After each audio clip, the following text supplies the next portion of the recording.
देखिए, आज से 2 दिन पहले 14 अगस्त के दिन जो है गुजरात गवर्नमेंट की तरफ से एक ऑर्डर पास किया गया है, जिसके अंदर 11 लोग जो सजायाफ्ता थे मुलजिम, सुप्रीम कोर्ट से जिनको सज़ा दी गई थी Bilkis Bano rape and murder case में, उनको जो है बरी किया गया, रेमिशन दिया गया। तो मैं थोड़ा बिल्किस बानो केस क्या है उसके बारे में आप लोगों को बतलाता चलूँ कि गुजरात जब राइट्स हो रहे थे 2000 गुजरात राइट्स में, तो 2002 गुजरात राइट्स में एक मुकाम रंदीकपुर विलेज, लिमाखाड़ा तालुक, दाहोद डिस्ट्रिक्ट में गुजरात में एक घर पर हमला किया गया। बिल्किस बानो नामी एक ख़वातीन जो 5 महीने की प्रेग्नेंट थी, उस पर हमला करके उसका रेप किया गया और उसके अफराद ख़ानदान को 7 लोगों को मार दिया गया। तो पहले तो गुजरात पुलिस में कंप्लेंट किया गया। जब इसका कोई वाक़या तहक़ीक़ात नहीं की जा रही थी तो ये केस सीबीआई को दिया गया। तो गुजरात के कोर्ट में लोग आकर विटनेस देने के लिए डर रहे थे। ये केस जो है महाराष्ट्र को शिफ्ट किया गया, मुंबई की सीबीआई अदालत में ये केस चल रहा था। तो जनवरी 21, 2008 को जो है मुंबई में जो सीबीआई अदालत है, फ़ैसला करते हुए 11 लोगों को उम्र कैद दिया गया और कुछ कंपनसेशन देने का वादा किया गया। तो बिल्किस बानो जो है वो कंपनसेशन लेने से इनकार किए, उनके अफराद ख़ानदान। फिर ये केस जो है और मज़ीद चलने के बाद में मुंबई हाई कोर्ट 2017 मई में मुंबई हाई कोर्ट में जो है ये 11 लोगों के ख़िलाफ़ में कुछ को फांसी की सज़ा दी गई, कुछ को जो है कन्विक्ट बनाया गया। फिर ये फ़ैसला सुप्रीम कोर्ट तक गया। सुप्रीम कोर्ट अप्रैल 2019 को सुप्रीम कोर्ट ने 50 लाख रुपए जुर्माना देना गुजरात हाई कोर्ट बिल्किस बानो की फैमिली को, और आपके जो है ये 11 कन्विक्ट को सज़ा, उम्र कैद की सज़ा दिया गया, जो जसवंत भाई नाई, गोविंद हाय नाई, नरेश कुमार मुर्दिगा, राधेश्याम शाह, बिपिन चंद्र जोश, केसर भाई वहारिया, प्रदीप वहारिया, बागबान वहारिया, राजू भाई सोनू और मुख्तलिफ नामे हैं। तो अब पहले तो ये जो गुजरात की गवर्नमेंट, ये जो इंडिपेंडेंस डे के दिन गुड ब्राह्मिन्स बोल के, शरीफ लोग हैं बोल के, इनको जेल से रिहा कर दिया गया। उम्र कैद के मायने नहीं, ताहयात जेल में रहना था इनको। सुप्रीम कोर्ट के वायलेशन करते हुए इनको जो है रिहाई दे दी गई।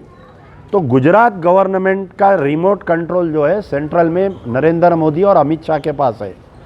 अब आप बताइए, जब से नरेंद्र मोदी प्राइम मिनिस्टर बने हैं, पहले ये खुद बाइज्जत बरी हो गए पूरे केसेस से, उसके बाद में जो है अमित शाह पूरे केसेस में बाइज्जत बरी हो गए, चाहे वो अदालत से बोलिए चाहे केसेस क्लोज कर दिए गए।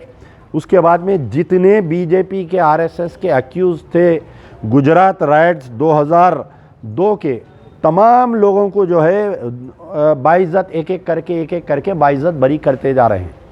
चंद जिनको सज़ाएं हो गई थी उनको रेमिशंस देके जेलों से छोड़ा जा रहा। अब ये एक तरफ बीजेपी गवर्नमेंट ये बोलती बेटी बचाओ बेटी पढ़ाओ, तो आप बताइए कि क्या यही है रेप कन्विक्टों को जेल से आज़ाद करने का, बेटी बढ़ाओ बेटी पढ़ाओ। आज यहाँ पर जो है बात वाज़ेह हो गई कि बीजेपी जो है ना तो कोई नारी का सम्मान करती है, ना तो कोई नारी की इज़्ज़त करती है। जबकि कोई एक ख़वातीन का रेप हो रहा है तो उसके अंदर छोड़ दिया गया है।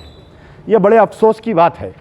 ऐसा ही जो है राजशेखर रेड्डी के दौर में एक खातिल को रेमिशन दिया गया था, तो उसके ख़िलाफ़ में कुछ human right activist supreme court approach हुए थे। बहुत कड़ी उसके अंदर ये आया था कि मर्डर और रेप अक्यूज़ को जो है रेमिशन नहीं दिया जा सकता। आज जो गुजरात गवर्नमेंट की है ये सुप्रीम कोर्ट के जजमेंट का वायलेशन है। ये कल अगर कोई अदालत को जाएंगे तो फिर ये 11 लोग जेल में जाने के इम्कानात है अगर इंडिपेंडेंट ज्यूरी काम की तो। और एक बात यह है कि 2 दिन पहले हमारे तेलंगाना के आईटी मिनिस्टर केटी रामाराव साहब एएनआई को एक स्टेटमेंट दिए कि ये जो 11 लोगों को छोड़े उसकी मैं सख्ती से निंदा करता हूँ। उनकी बहन जो एमएलसी है कविता, वो भी स्टेटमेंट दिए कि भाई हम जो है ये नारी के ख़िलाफ़ में हैं, बीजेपी वाले जो हरकत करे हैं बोल के।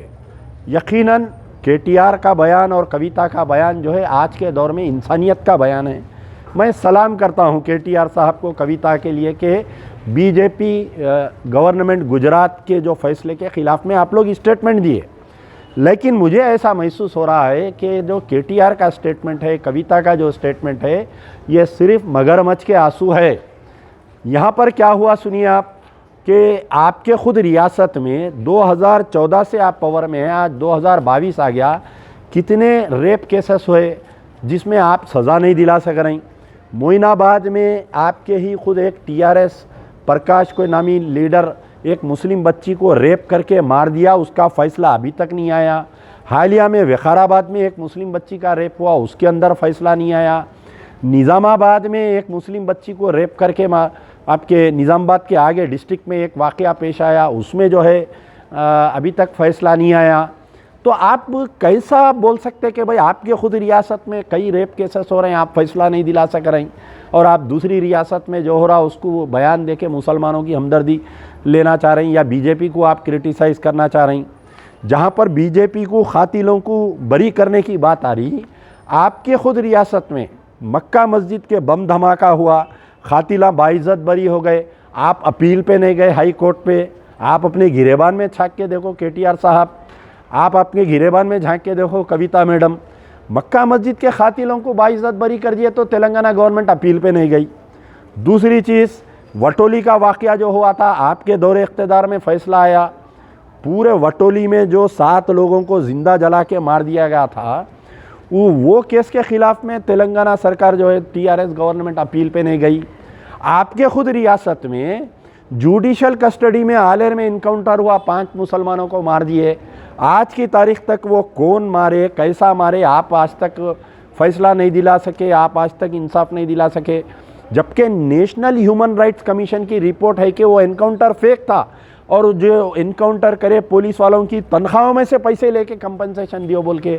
आप अपने रियासत में इंसाफ नहीं दे सक रहे हैं, आप दूसरे रियासतों के बारे में आप कैसा बोल सकते हैं, बताइए आप।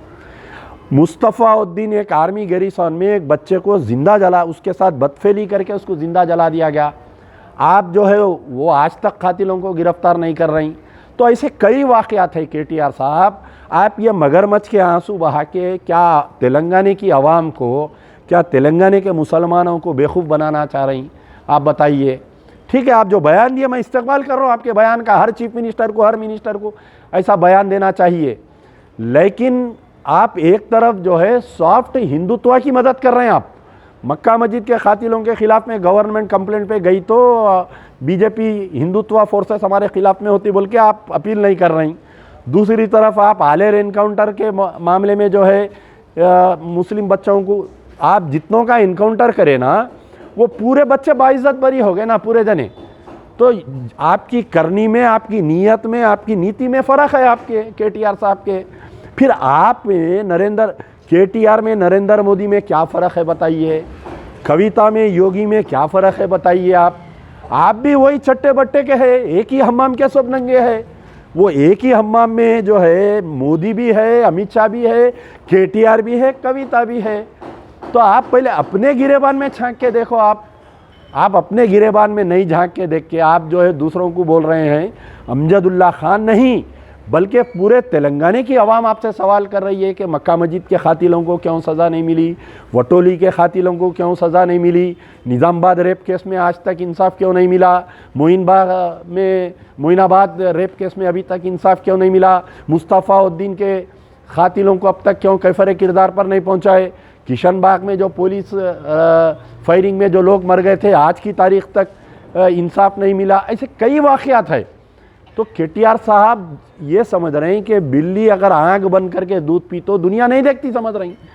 तो आप जो बयान दिए, पहले मैं आपसे मुतालबा कर रहा हूँ कि इस मसले पर भी एएनआई को आप स्टेटमेंट दें।